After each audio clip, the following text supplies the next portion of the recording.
அன்புக்குரியவர்கள் நோய்வாய்ப்படும் பொழுது அருகிலிருந்து பாதுகாப்பதுதான் ஆதரவு. ஆனால் எல்லா நாட்களிலும் அது இயலாத போது உங்களிடத்தில் உங்களைப் போலவே உங்களின் அன்புக்குரியவர்களை நோயின் நாட்களிலும் மீளும் நேரத்திலும் அவர்கள் இயலாமையை இன்னலின்றி கடந்திட அக்கறையுடன் அருகில் நின்று பராமரிக்கிறது சொலாசியா ஹோம் கேர்.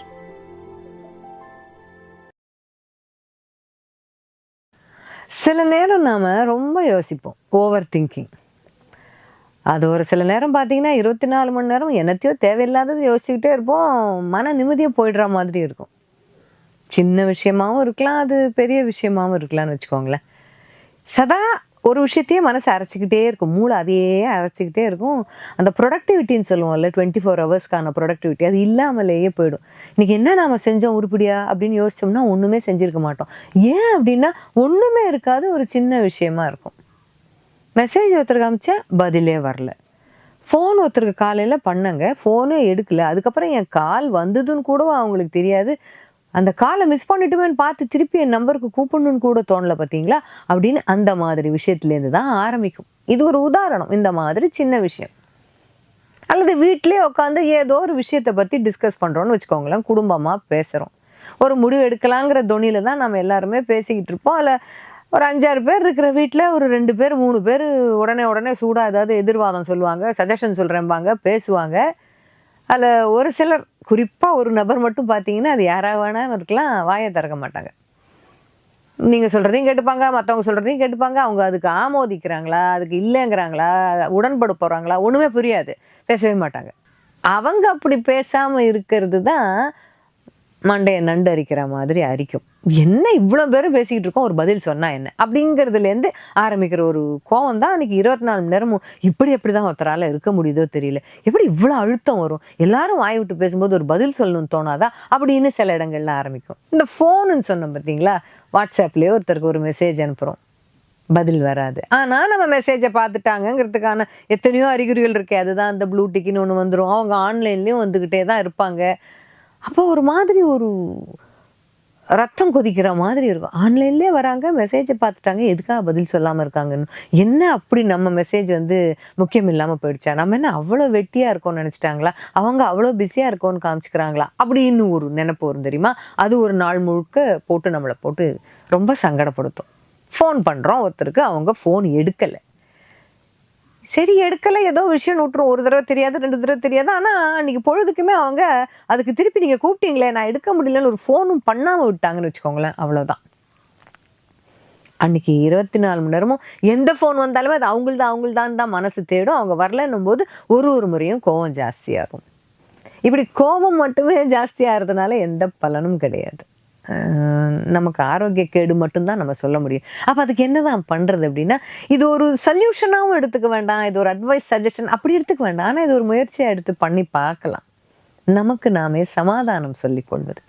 என்னமோ தெரியல, ஃபோன் எடுக்கலை, ஒருவேளை தூங்கிட்டு இருக்காங்களோ, ஒருவேளை ஃபோனு அவங்களது பேட்ரி கம்மியாக இருக்கா, சார்ஜ் கம்மியாக இருக்கா, ஃபோனு ஸ்விட்ச் ஆஃப் மோட்லேருந்து அவங்க எடுத்து மாற்ற மறந்து போயிட்டாங்களோ, அல்லது அவங்க குளிச்சிட்டு இருக்காங்களா, கோவிலுக்கு போயிருக்காங்களா, தேட்டருக்கு போயிருக்காங்களா, ஆஸ்பத்திரி போயிருக்காங்களா, இல்லை யாராவது உடம்பு சரியில்லைன்னா அவங்கள பார்க்க போயிருக்காங்களா, இல்லை அவங்க வீட்டில் ஏதாவது ஒரு சண்டையாக இருக்குமோ, இந்த மாதிரி காரணம் ஏதோ ஒன்று அது இருக்கோ இல்லையோ, நாமவே நமக்கு சொல்ல பழகிக்கிட்டோன்னு வச்சுக்கோங்களேன். சரி இது சரியாக போனோடனே அவங்களே கூப்பிடுவாங்க அப்படின்ற ஒரு சமாதானத்தோடு நம்ம அடுத்த வேலைக்கு நகர்ந்து போயிட்டோம்னா நம்மளுடைய அந்த 24 மணி நேரம் சேஃப்.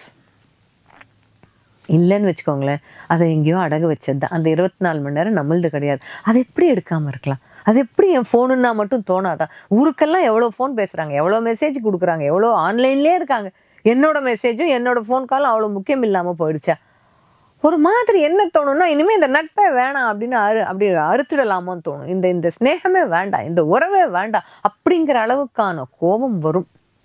அப்படி வரும்போதெல்லாம் அது எதை காண்பிக்கிறதுனா, நம்மளுடைய வீக்னஸை தான் அது காமிக்குது. ஒரு சூழ்நிலையை ஒழுங்காக நம்மளால் கையாள முடியலை அப்படிங்கிற ஒரு பலவீனத்தை தான் அது காமிக்குது. இப்போ ரொம்ப தெளிவான ஒரு விஷயம் இதுலேருந்து என்ன நம்ம எடுத்துக்கணும்னா, இந்த உறவு நமக்கு வேணும், இந்த நட்பு நமக்கு வேணும், இவங்களுடைய அறிமுகம் நமக்கு தொடர்ந்து வேணும் அப்படின்னு சொன்னால் ஒரே ஒரு விஷயத்தை ஞாபகம் வச்சுக்கணும், எல்லா நேரமும் நாம அவங்களுடைய ப்ரையாரிட்டி லிஸ்ட்ல முதல்ல இருக்கணும்ன்ற எதிர்பார்ப்பை நாம முதல்ல எடுத்துடணும். ஏன்னா நம்ம எல்லாருக்குமே அந்த எதிர்பார்ப்பு உண்டு. குடும்ப உறவுகளிலும் கூட அப்படித்தான். பசங்களுக்கு நாம எல்லாம் ஓடி ஓடி போய் செய்வோம், அதுங்க கேட்கறதுக்கு முன்னாடி போய் செய்வோம். இது பண்ணி தரட்டுமா, அது பண்ணி தரட்டுமா, அது நம்மளுடைய அன்பின் மிகுதின்னு நமக்கு தெரியும். பசங்களுக்கு அது கொஞ்சம் போட்டு நசுக்கிற மாதிரி இருக்கும். ஐயோ கேட்டா தாயேன் அப்படிங்கிற மாதிரி சொல்லுங்க. அல்லது நம்ம கொட்டுறோம் இல்லை அன்பு, அதுக்கு ஈக்குவலாக அதுங்களால ரெசிப்ரோகேட் பண்ண முடியாது. அதுங்க அது தேவையில்லாத விஷயமா பார்க்குங்க. அப்போ நமக்கு என்ன தோணுன்னா, இப்படி அன்பை கொட்டுறோம், இதுங்களால எப்படித்தான் பட்டும் படாமல்லாம் இருக்க முடியுதோ தெரியல, இது எங்கேருந்து தான் இதெல்லாம் படிச்சுட்டு வருதோ இதுங்கெல்லாம் தெரியல அப்படின்னு மனசு வேதனைப்படும். அதுதான் ஆங்கிலத்தில் ஒன்று சொல்லுவாங்க, நாம் யாரை மிஸ் பண்ணுறோமோ அவங்க நம்மளை மிஸ் பண்ணுறதுக்கும் கொஞ்சம் அவகாசம் கொடுக்கணும்னு ஆங்கிலத்தில் ஒரு பழமொழி மாதிரி ஒன்று சொல்லுவாங்க. அது என்ன அப்படின்னு சொன்னாக்க, உங்களை நான் மிஸ் பண்ணுறேன், உங்களை நான் மிஸ் பண்ணுறேன், உங்களை நான் மிஸ் பண்ணுறேன்னு நம்ம திருப்பி திருப்பி ஒருத்தட்ட போய் சொல்வதை காட்டிலும் அவங்க நம்மளை மிஸ் பண்ணுறதுக்கு நாம் கொஞ்சம் அவங்கள விட்டு விலகி இருக்க கற்றுக்கணும். அந்த விலகி இருக்க கற்றுக்கிறதுக்கான முதல் படி என்ன தெரியுமா? அவங்க நம்ம மெசேஜுக்கு பதில் கொடுக்காட்டாலோ, நம்ம ஃபோனுக்கு உடனே ஃபோன் பண்ணாட்டாலோ, ஏதோ வேலையாக இருக்காங்க, வேலை முடிஞ்சதும் வருவாங்க அப்படின்னு ஒரு ஸ்பேஸ் கொடுக்குறோம் பார்த்தீங்களா, அதுதான் அதோட முதல் படி. அப்படி கொடுக்க பழகிக்கிறது அவ்வளவு சுலபமா அப்படின்னு ஒரு கேள்வி வரும். சுலபமே கிடையாது.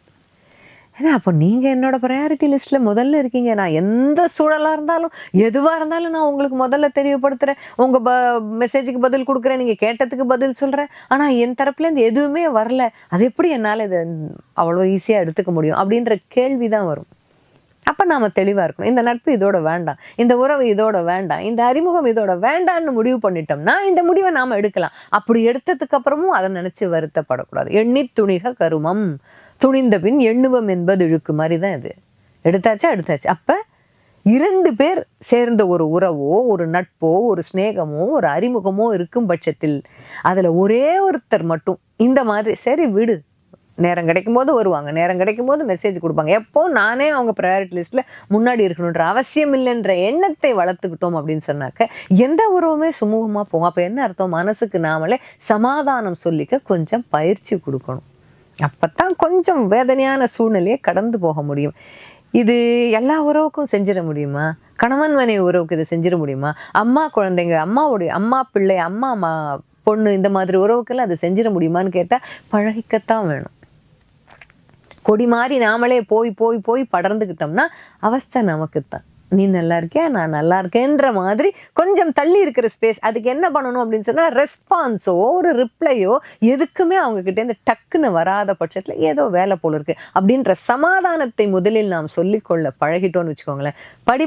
படிப்படியாக தேவையானப்போ பதில் சொல்வதும் தேவையானப்போ உதவி செய்வதும் ஒரு ரொம்ப ஹெல்தியான ஸ்பேஸை எந்த நபரோடும் நம்மால் அதை மெயின்டைன் பண்ண முடியும். அப்போ நம்மளுடைய 24 மணி நேரம் எப்பவும் சேஃபாகவே தான் இருக்குது. இது நம்ம கையில் தான் இருக்குது.